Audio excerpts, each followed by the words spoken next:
Hello， 大家好，好多謝大家撳入嚟睇呢條片啊。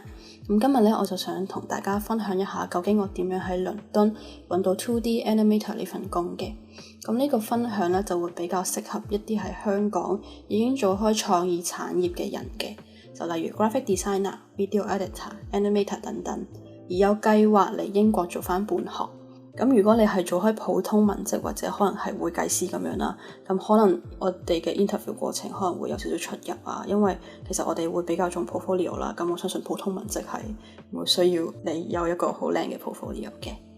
咁我亦都想戴個頭盔啦，我嚟嗰陣時咧係2019年8月啦，咁嗰陣時咧仲未有疫情嘅影響，咁工作機會係比較多啦，面試嗰陣時咧都仲係 keep 住係用 face to face interview 嘅。咁因為而家因為疫情嘅關係啦，我相信工作機會係會少啲，同埋面試嘅時候都會改咗做 online 嘅面試噶啦。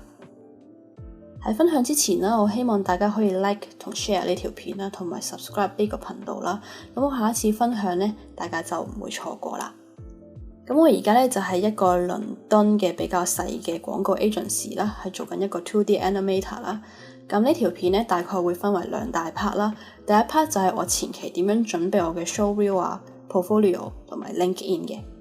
咁後期呢，就會係比較 focus 喺我已經得到一個 interview 嘅機會啦。咁我究竟係通過幾多輪嘅面試咁樣啦？咁第一呢，我覺得最重要嘅呢，咁一定係我哋嘅 show reel portfolio 啦。咁我相信做開創意產業嘅人呢，都一定唔會陌生㗎對呢個 terms。咁嗰陣時我嚟英國嗰陣時呢，就 aim 3個 title 嘅。咁第一呢，就係 video editor 啦，第二就係 2D animator， 第三呢，就係 2D compositor 嘅。咁呢嗰陣時呢，我為咗符合呢3個 position 啦，咁呢我就將我嘅 show reel 呢 range 咗3個唔同嘅 versions 嘅。咁呢其實佢哋個餡咧係一樣嘅啫，只不過我係將我啲作品嘅順序咧排列咧就改咗啦。咁例如如果我嗰條片咧係投 animator 嘅，咁我就會將我 animation 嘅作品咧擺前啲，咁樣令到 head of creative 睇到我呢條片嗰陣時咧就會第一眼就睇到我係 animation 嘅作品，而唔係我 video editor 嘅作品啦。咁我成條 show reel 咧淨係長1分半鐘嘅啫，咁我建議大家就唔好長過2分鐘啦，因為其實我相信佢 po 得一個 job 咧，佢都應該收唔少嘅 show reel 啦。咁如果太長嘅話，我真係覺得佢唔會睇得晒咯。我真係呢啲都係貴精不貴多嘅，咁分半鐘我覺得都已經 OK 噶啦呢個長度。咁咧我亦都會喺我 show reel 嘅下面一個小角落頭咧，咁寫明我喺呢一條片裏面我係做啲乜嘢啦。咁好似例如呢一條 video 咁樣啦，咁我係做 compositor 嘅。咁我喺角落頭咧，我會寫明我自己係有做退綠幕啦，亦都有做麥威啊，同埋有做 com 嘅。因為其實如果你做電影，你都知道可能每一個 shot 都會經10幾個人嘅手嘅，咁可能嗰個 shot 有 3D， 但係你又唔係 3D 嘅喎，咁可能會表明一下自己我淨係做咗呢一 part， 而唔係做 3D 嗰一 part。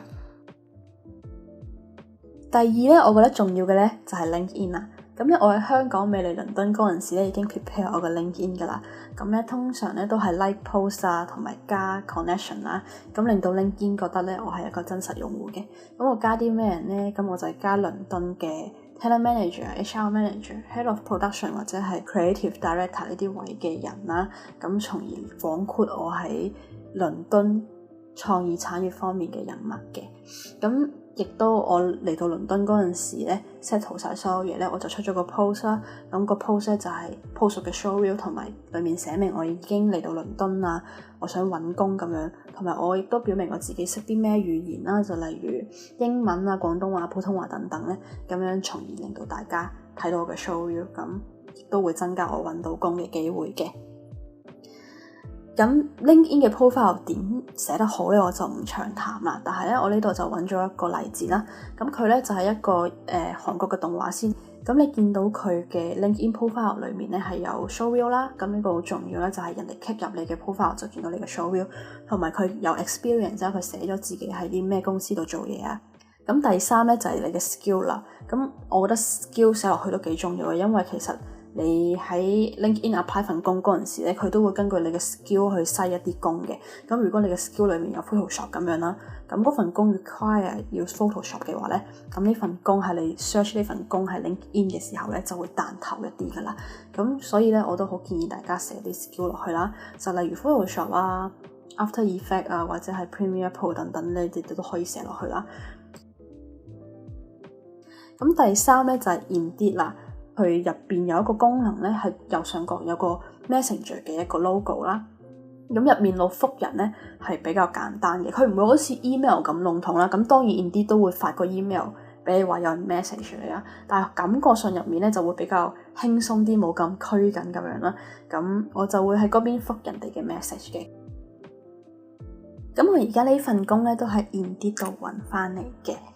咁而家咧就講下喺後期方面，我得到 interview 嘅時候，我係點樣過五關斬六將咁樣攞到呢份工嘅 offer 嘅。咁成個溝通嘅過程係有5輪啦。咁第一輪咧就係第三方 HR 打俾我啦。咁咧成個過程係十分之輕鬆啦，同埋過程只係5分鐘嘅啫。咁成件事咧，其實佢都係想知道你有冇普通嘅溝通能力啦，同埋篩走一啲冇可能嘅人嘅。因為喺電話上面佢會問你仲係咪揾緊工啊，同埋需唔需要 sponsor 咁樣啦。咁如果你答話你要一個 sponsorship 咧，咁佢就即刻可以篩走呢班人啦。咁嗰陣時佢就同我講話咧 ，creative manager 睇到個 showreel 咧，對我係有興趣啦，同埋想約我下一輪嘅 phone interview 嘅。咁跟住落嚟咧，我就同佢哋嘅 creative manager 做 phone interview 啦。咁大概咧就係10分鐘嘅啫。咁我喺 email 就同第三方 HR 約咗時間啦。咁就等嗰個 creative manager 打俾我啦。咁嗰陣時第一樣嘢，咁接到電話就當然同佢講話 How are you 啊咁樣啦。跟住我就開始自我介紹啦。咁當我自我介紹完之後咧，佢亦都好簡單咁樣介紹咗自己嘅公司啦。成個溝通裡面咧係一啲好簡單嘅問題啦，係完全冇一啲好技巧性嘅。就例如問啲好 technical 嘅嘢，佢係冇嘅。咁佢淨係想問下我啊，對於未來喺倫敦嘅發展有啲咩期望啊，或者問下我點解嚟英國等等一啲比較閒聊嘅話題嘅。咁完咗呢第二輪嘅所謂嘅 interview 啦，咁我就同佢收咗線啦，跟住再喺 email 溝通咧，咁佢哋亦都覆咗我話希望有一個 face to face 嘅 interview 嘅。咁終於到咗嚟打大佬啦，係最重要嘅 interview 就係 face to face interview 啦。咁成個過程咧係歷時1個鐘嘅，咁當然就係我去佢哋嘅 office interview 啦。咁我入到去嗰個時候咧，就發現自己係2打1啦。咁第一個面試官咧就係我喺電話上溝通過嘅 creative manager 啦。第二就係佢哋嘅 head of marketing 嘅。嗰陣時仲未有肺炎啦，所以我哋都會有握手啊、問候下 How are you 啊，同埋問我使唔使飲水飲茶等等啦。咁咧，我入到間房嗰陣時咧，就開始自我介紹啦。咁我自我介紹到差唔多尾聲嗰陣時咧，我就提問啦，就問下佢哋有冇興趣睇多一次我嘅 showreel 嘅。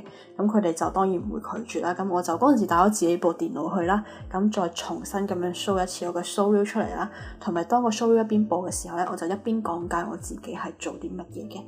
咁當我講解完呢啲之後咧，就開始一啲真係 interview 嘅問題啦，就技術上嘅問題啦。咁佢哋就會問下我究竟當呢個 software 遇到呢個問題嘅時候，你會點樣處理啊？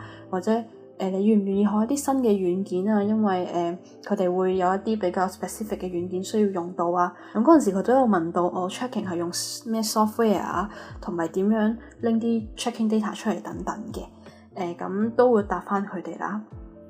同埋嗰陣時佢都問到願唔願意學少少 coding 啦。因為我呢份公司係少少做 technology 嘅，所以都要學少少 coding。咁當然我亦都會話我係好願意咁樣去學啦。到問完呢啲問題之後咧，佢哋就會好詳細咁樣介紹翻自己公司嘅運作啊，係做啲咩啊，啲客係做啲乜嘢咁樣啦。咁到其實咧 interview 到中間，可能我自我介紹完啦，佢問完一啲好 technical 嘅問題之後咧，其實成個 interview 咧都變咗比較閒聊啦，就係傾下偈咁樣啦。咁傾完之後就1個鐘過去啦，咁就好開心咁樣就完咗呢個 interview。咁話咁快咧，做到第4輪嘅溝通啦，就係一個 test 啦，即係個測驗咁樣啦。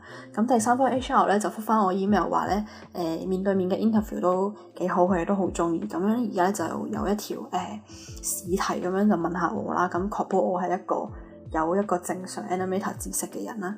咁嗰陣時佢就 send 咗條問題加張圖俾我，就解釋叫我解釋一下呢張圖係發生緊啲乜事啦。咁嗰陣時我就用我嘅英文去作答啦。咁其實嗰陣時已經係屋企啦，你係絕對可以用 Google Translate 去揾答案或者係所有嘢嘅。所以係我覺得成件事佢都唔係真係好想考你嘅知識，只不過係想知道你有冇能力喺英文上解釋到一啲關於自己專業嘅嘢咁樣咯。咁完咗呢一個test 之後，我就覆返佢 email 啦。咁過2日之後咧，就 HR 又 send email 過嚟就話最後一輪就係同老細傾偈啊，咁樣咧係 phone interview 嚟嘅。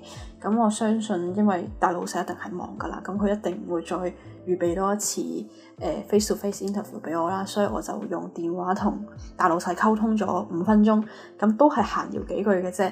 咁佢嗰陣時淨係問咗我一個問題，就係我對於未來嘅事業發展有啲咩期望咁樣咧，咁我就用翻英文答佢咁樣。其實呢啲係好普通嘅問題啦，即係正常都會 prepare 咗嘅一啲問題嚟嘅，咁所以係冇困難啦。咁好高興啦！咁喺同大老細傾完偈之後嘅2日咧，我就收到呢份工嘅 offer 啦。好多謝大家睇到嚟呢度啦。咁如果大家有啲咩 idea 或者係想我分享啲乜嘢咧，亦都可以留言咁樣同我講，咁我都可能會拍翻分享俾大家嘅。咁都係再講多一次啦，希望大家 like share 呢條片同埋 subscribe 我嘅頻道啦。咁我哋下次見，拜拜。